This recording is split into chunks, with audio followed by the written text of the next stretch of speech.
दक्ष news, सामान्यांच्या हक्कासाठी नेहमी दक्ष.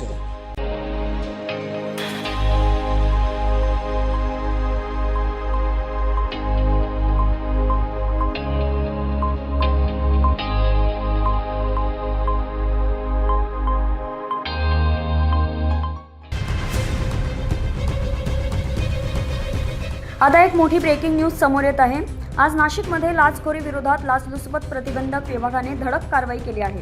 निफाड तालुक्यातील भूमी अभिलेख कार्यालयातील अधिकाऱ्यालाच लाच घेताना रंगेहात पकडण्यात आलं आहे. यामुळे प्रशासकीय वर्तुळात एकच खळबळ उडाली आहे. निफाड येथील भूमी अभिलेख कार्यालयातील भूकर मापक दिनेश झुंजारे यांना 35,000 रुपयांची लाच स्वीकारताना रंगेहात पकडले आहे. ही कारवाई आडगाव पोलीस ठाण्याच्या हद्दीतील एका ठिकाणी करण्यात आली. तक्रारदाराकडून पंचांसमक्ष लाचेची रक्कम स्वीकारताच लाचलुचपत प्रतिबंधक विभागाच्या पथकाने दिनेश झुंजारे यांना ताब्यात घेतले. दरम्यान शासकीय कार्यालयातीलच एका अधिकाऱ्याला लाच घेताना पकडण्यात आल्याने नागरिकांमध्ये संतापाची भावना व्यक्त होत असून संपूर्ण परिसरात खळबळ उडाली आहे.